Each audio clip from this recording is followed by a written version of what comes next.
Hello, fellow outlaws. I am Halsey Lion, and I would like to welcome you back to Bandits Ballads. It's been 7 years since Balon Blacktyde landed on the continent of Calradian and made it a worse place to live for everyone besides himself, his crew, and his family.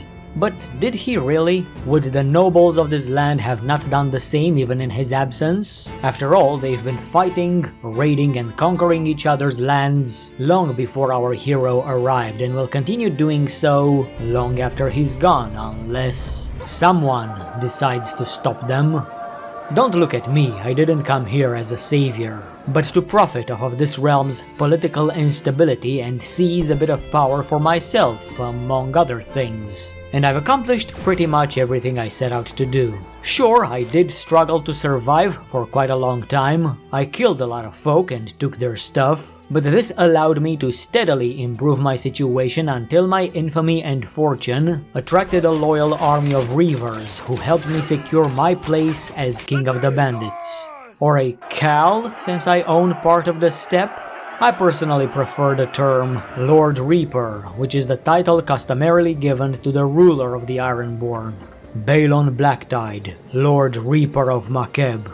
I like the sound of that. But enough about myself. How's your day been so far? Sorry, but if you want me to hear you, you're gonna have to speak louder. Good talk.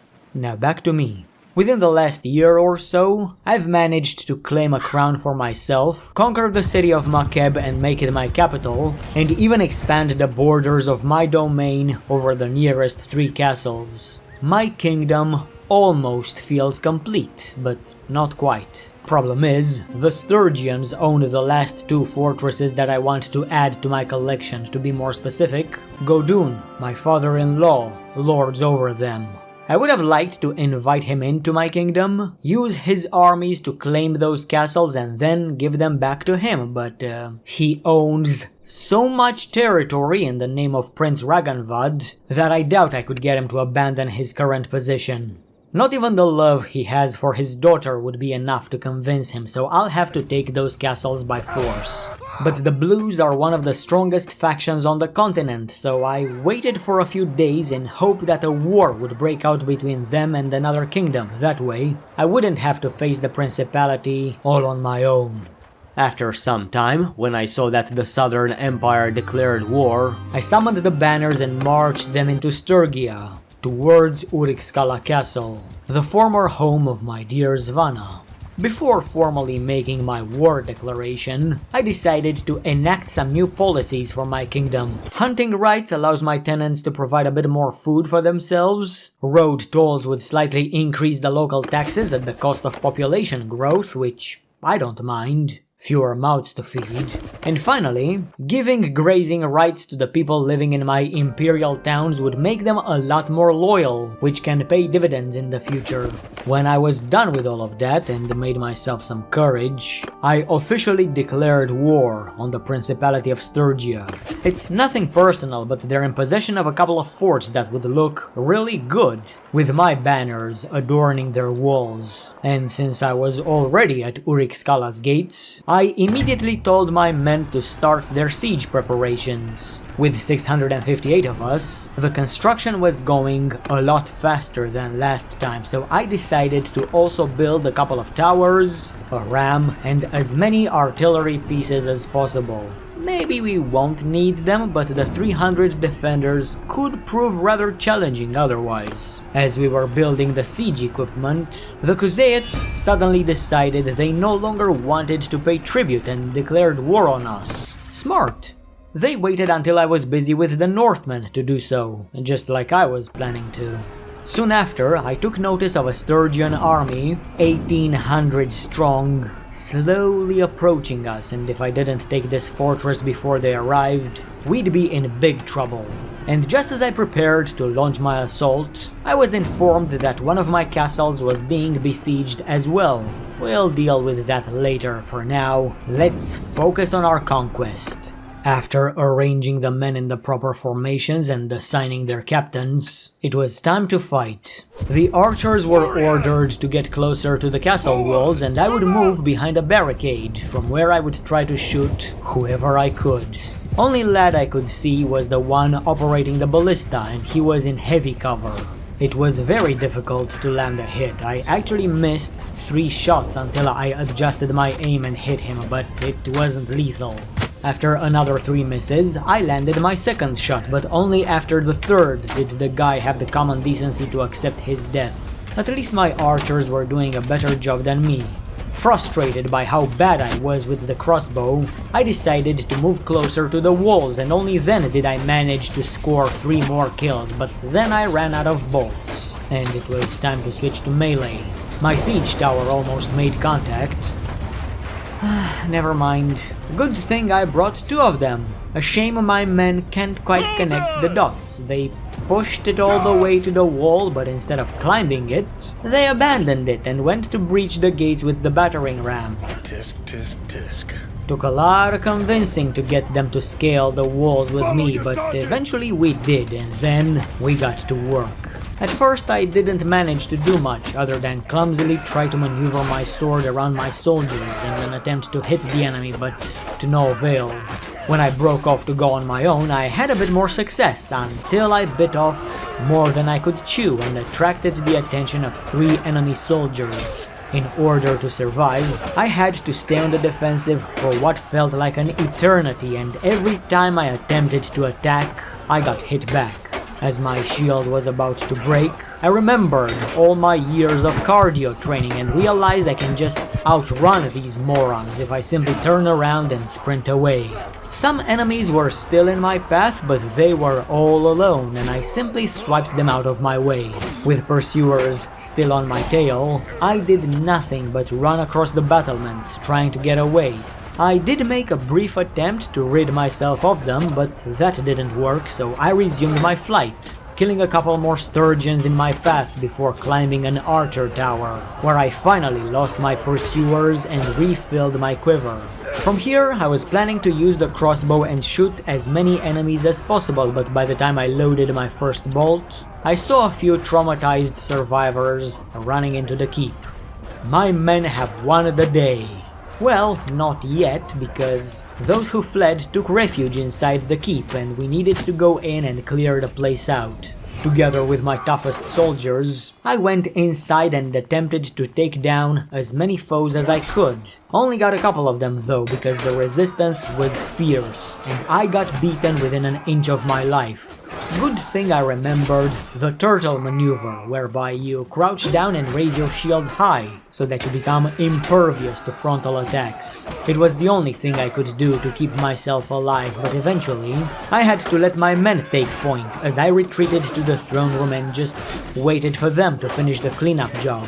Soon it was all over, including the crying, and the castle was officially Ironborn property. When that was done, I decided to make peace with the Khanate and pay whatever tribute they required to prevent them from taking the castle they were besieging.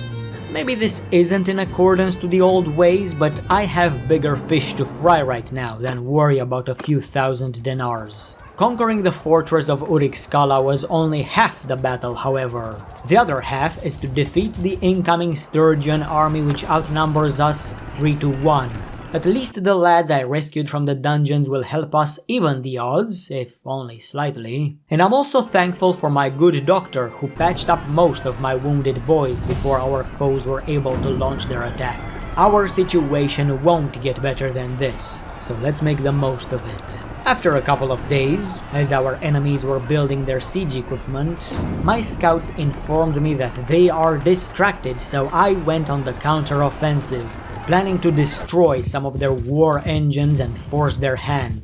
I personally went to attack their siege tower, and after chipping away at it for some time, I noticed the Sturgeons were bringing reinforcements, so I ordered my men to retreat. I took a personal risk and stood behind for a little while longer, dealing even more damage, but soon the reinforcements proved to be too much for me to handle, so I ran away with my job unfinished. As you know, this ambush forced the Blues to attack us unprepared, so I'd say we're in a better position than them, despite being outnumbered.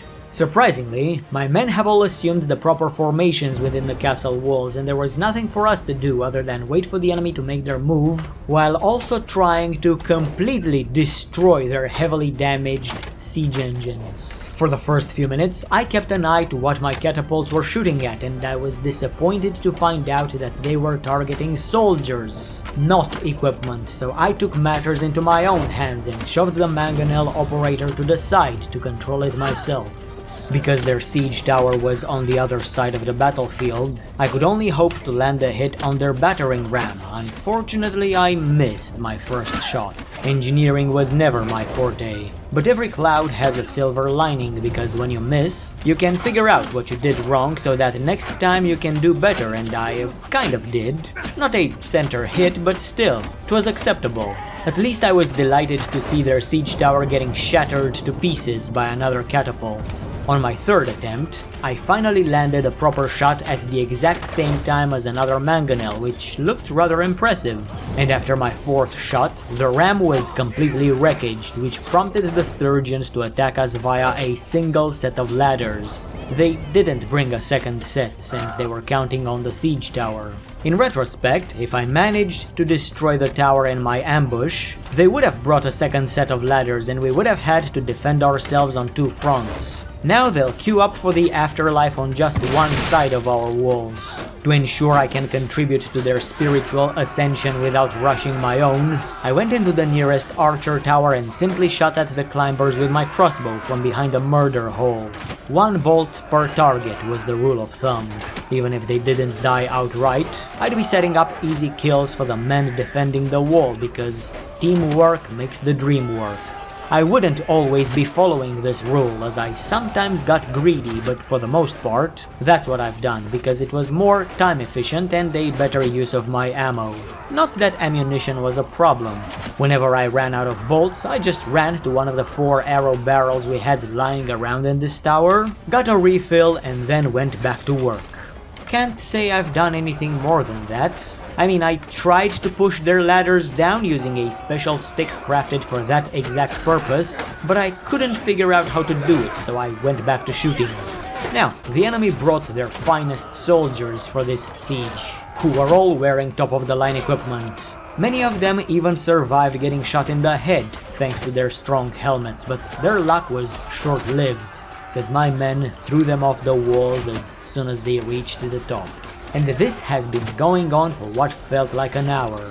In actuality, it was only 10% of that time, but the repetitiveness of the job made it feel a lot longer and drawn out. Still, I'd rather be bored than dead.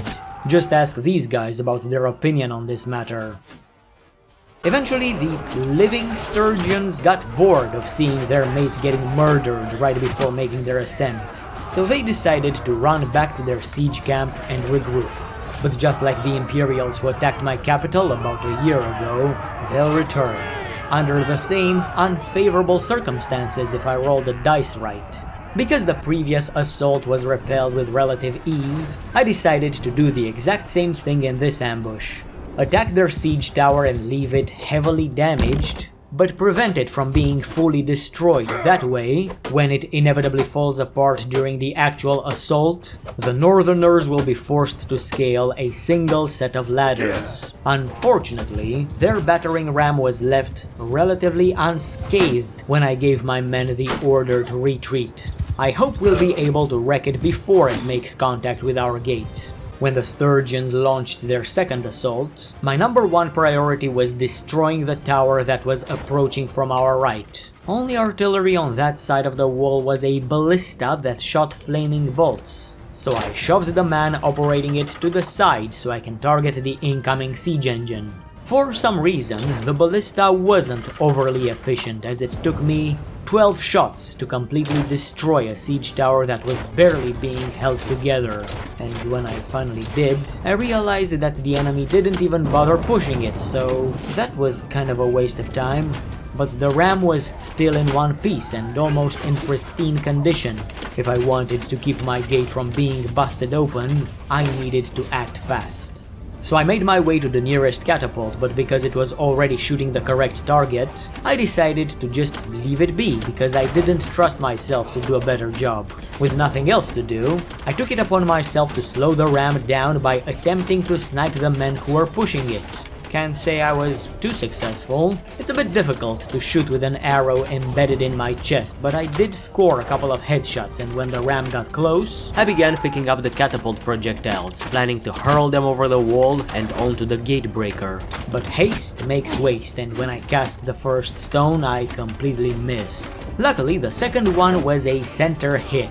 A few more of these and I'll neutralize the threat. Problem is, my catapult operators are consuming the ammunition to hit enemy soldiers, instead of leaving it for me to toss at the ram. Still, I kept doing my job and I dealt heavy damage to my target, but because of my men's priorities, I ran out of stones and the clock was ticking. If I didn't find more heavy objects to drop onto the gatebuster, all my efforts would have been for naught, so I ran downstairs where I found more boulders, grabbed one and eventually managed to destroy the ram. But when I looked at my gate, it was already too late.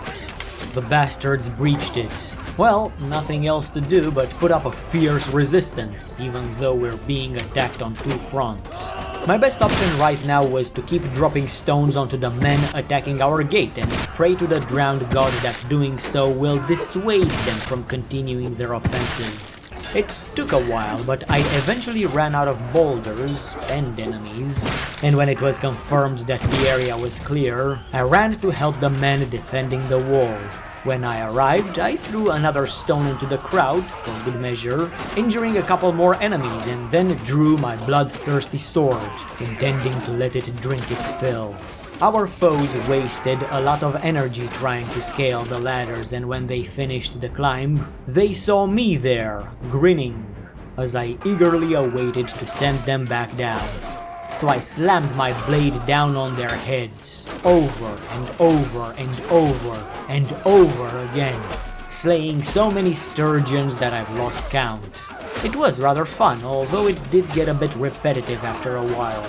As I was doing that, I took great care to stay in cover because, while their infantry was getting itself butchered on the wall, their archers unleashed a never-ending torrent of projectiles upon us, and I could easily have gotten myself knocked out, or worse. And even though most of my men were equipped with heavy armor and shields, we still suffered heavy losses in the arrow storm. Eventually, after seeing very little progress, the sturgeons decided to flee the battlefield once again, hoping for better luck in the future. They didn't do that all at once though. Some of them were still hoping to turn the tide, but when they saw how impossible that was, they took their leave as well, and so the second assault was repelled, although at a heavy cost. 153 of ours lay dead, and another 123 wounded. And that's not even counting the 90 I've lost in the first round. On the bright side, we've taken down nearly 1,000 enemies in the second round, although less than half of those were permanently removed from the chessboard. I was also informed by my battle scribe that I've slain 82 enemies by the end of this fight, breaking my personal record for highest number of takedowns scored in a single battle. When we had some breathing room, our scouts informed me that less than 400 enemies remained standing, while I had 226 men ready for battle. According to my analysis, we're almost on par, so I briefly decided to sally out and attack them in the field, but my intuition told me it's a bad idea, so we ran back behind our walls and braced ourselves for their next attack. For that we needed to wait though, and as the saying goes, time heals all wounds. An inspiring string of words. If only the enemy didn't have more wounded troops than I had, because the longer we waited, the larger the power gap grew in their favor.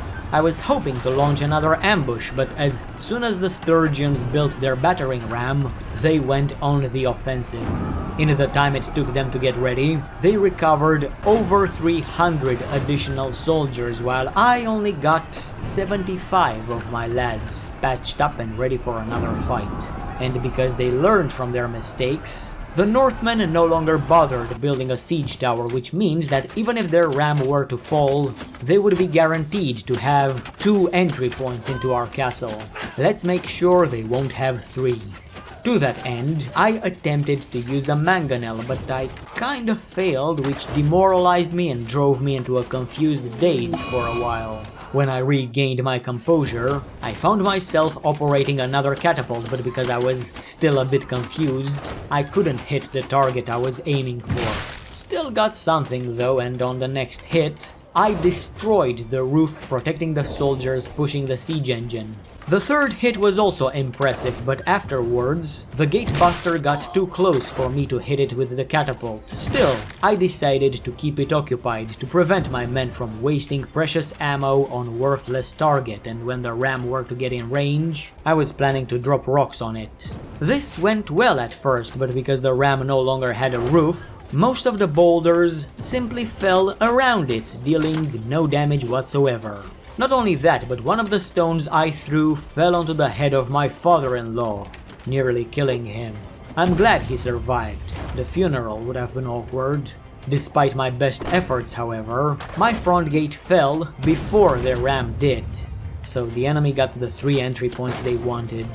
This is probably the end for us, but that doesn't mean we'll just bow our heads down and accept our fate. Ironborn, to glory!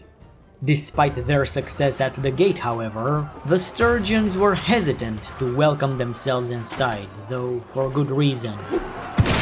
For the following few minutes, I did nothing but drop bows on them, until I ran out of bows to drop on them.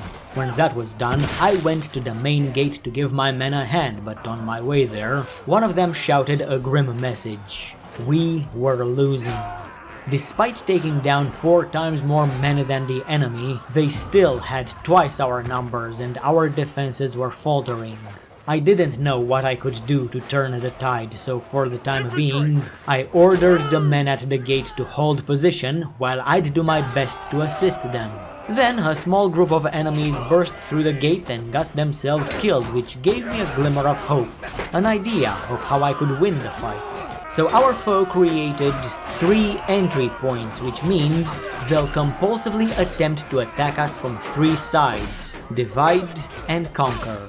The blues are already doing the first one for me, so all I gotta do is abandon the walls and merge all of my remaining forces into a single cohesive group, whose only purpose is to hold the inner courtyard.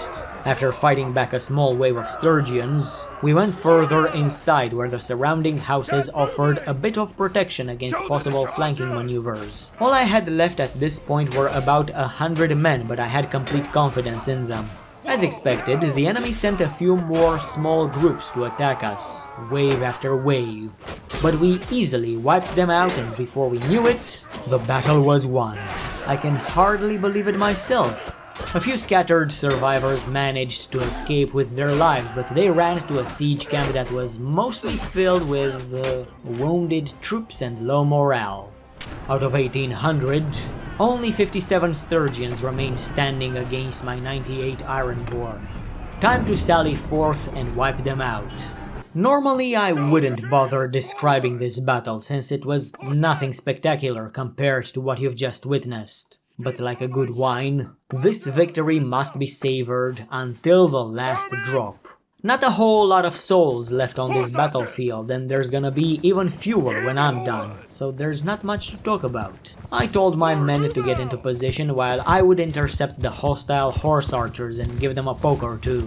I am no longer using Svana's lance, by the way, ever since I found something a lot heavier that tends to dismount whoever doesn't die on the spot. It's a pretty fun weapon to use. Because most of my available troops were melee, infantry and cavalry, while the bulk of the enemy force consisted of archers, I was going to simply give everyone the order to charge. After the horsemen move to my position and get ready for a flanking maneuver. As for myself, I would simply follow the same order and try to rack up as many kills as possible.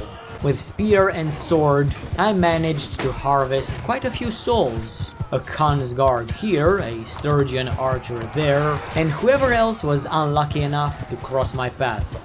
By the end of the engagement, I scored a total of 10 kills, which isn't too shabby. That's about 15% of the enemy's troops, although they weren't exactly considered creme de la creme.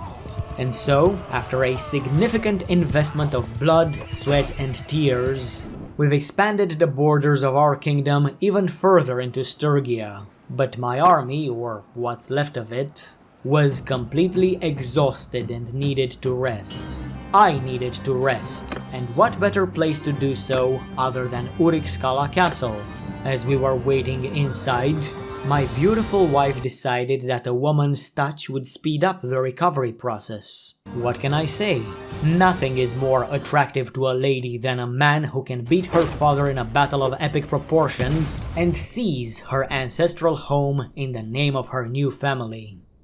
After all of that, I had a chance run-in with another Sturgian noble, peacefully solved our little disagreement, and then continued my recruitment and training efforts until my army was rebuilt, after which we marched towards Epinosa Castle, my final conquest.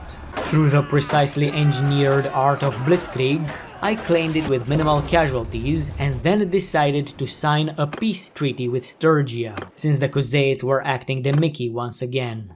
What came after this is a long series of irrelevant squabbles with the neighboring kingdoms. To sum it up as quickly as possible, after I first declared war on Sturgia, everyone decided they want a piece of the Ironborn pie and attempted to either snatch my territories or make me pay tribute. Since I can afford it, I decided to make peace, even at personal cost, to buy myself time to deal with each faction individually and get them to lower their demands. Now, if I were a bit more cruel, I'd actually find a permanent solution to this problem, but that's not the kind of man I am. Yet. Sure, I did leave a trail of destruction in my wake, according to my battle scribe, who has been quietly sitting in the background and writing down my deeds for all this time. I have personally killed 1,455 enemy combatants. The men under my command claimed a total of 13,901 souls, and another 9,118 foes were injured during my stay here. And that's not even counting the 2,918 men who were willingly recruited or forcefully conscripted into my organization and joined the drowned god in his watery halls, to feast for all eternity and sing songs of our great triumphs together. Killing tens of thousands in battle is something I can do with no moral qualms. Taking the life of an unarmed man? Out of the question. But Balon, you killed many of your enemies as they were running away. Oh yeah? Did they drop their weapons on the ground, or still holding them in their hands? Besides, how do you know they were running and not executing a tactical retreat which would have allowed them to defeat me? Think, Mark! And what did all this bloodshed buy me? What did I purchase by paying the iron price? To answer that, I got a lot of money, the equipment of an elite soldier, which makes me unstoppable in battle, a loyal army who would set the world on fire if I asked them to, and even a small kingdom to call my own that could act as a center of scum and villainy from which I would conduct raids upon the neighboring kingdoms. But most precious of all, a soulmate with whom I built a beautiful family to make sure that all this suffering was for something greater than myself. A legacy. There are still some things I could do. Remove the Calradian nobility from power, drape the entire continent under the Blacktyde banner, or just burn it all to the ground. But I'm happy with all I've achieved, and I think it's time to rest and enjoy the fruits of my labor before my desire for more puts me in the dirt. I am content with running a small kingdom comprised of 1 city and 5 castles. The town can act as the center of my domain, an impenetrable fortress where I can stockpile all of my precious loot and house my elite warriors as I attempt to build the most frightening army that has ever walked the continent. Just in case. But keeping the soldiers fed can be a logistical nightmare, one that I solved by simply conquering all nearby settlements. Normally, a castle-bound village would send its produce into the nearest town. For example, Urikskala is slightly closer to Tial than it is to my capital, so by default, The villagers would sell their goods into the markets of TL. But since I now own their village and the city of Makeb, the peasants are required by law to bring their produce in my city and keep my soldiers fed, not the Sturgians. But if I conquered TL as well, then the villagers would no longer supply my capital with precious food, so in a way, I've turned Makeb into the most prosperous and well-defended city on the continent, where the locals can enjoy an unprecedented high standard of living not seen anywhere else. In a way, Balon Blacktyde is the best thing that has ever happened to the people living in this city. For everyone else, not so much. I've also decided to raise some of my companions to nobility as a reward for their loyal service by giving them a large bag of coin and allowing them to rule some of the nearby castles. Gertlind the Huntress, my first companion, was the first one to become a lord, because she was with me from almost the very beginning. The second was my good doctor, Vara Willowbark, for keeping me alive for all this time and helping my wife deliver our children. My engineer was given the third castle because I trust him to take care of it, and finally, Athrar the Prince can now live up to his name and compensate for his unfortunate looks. And all of this took a while to accomplish, 8 years to be precise. The first few months were absolutely brutal, just a constant struggle to survive and walk the knife edge between expanding my operations and staying one step ahead of enemy patrols, all while managing the limited resources of the gang. But thanks to some smart choices and a lot of luck, the warband grew larger and so did the scores, and soon enough, money wasn't a problem anymore. As such, I could focus on larger objectives. And now that I've accomplished all my goals and more, I will not throw it all away to chase some foolish ambitions, such as conquering the entire world. This is it. As much as it pains me to say this, the ballads of Balon Blacktyde have come to an end, and it has been quite a journey indeed. I would like to thank each and every one of you who tuned in for every chapter and has supported Balon on his adventures. One could not ask for more loyal soldiers. But now, the bard must rest his weary voice because there are many more songs to be sung. For a while, I'll be taking a break from the usual, highly edited content, and I'll probably be doing some random live streams, simple let's plays and other relatively low effort content, but I'll most likely be doing that on the second channel. I would really appreciate it if you guys helped me reach 1,000 subs over there, and if you'd like to go the extra mile and toss a coin to your balladeer, I also have a Patreon page that doesn't really bring any extra benefits. Just the spiritual satisfaction of knowing you've contributed to the production of my content. But enough with the demands. Thank you lads for supporting this series until the bitter end, and I am especially grateful that you've helped the channel reach 50,000 subscribers. That's 10 times more than I had at the beginning of my very first Bannerlord playthrough. Anyway, thanks for watching, and I hope to see you all in my future projects. It has been a pleasure. Goodbye.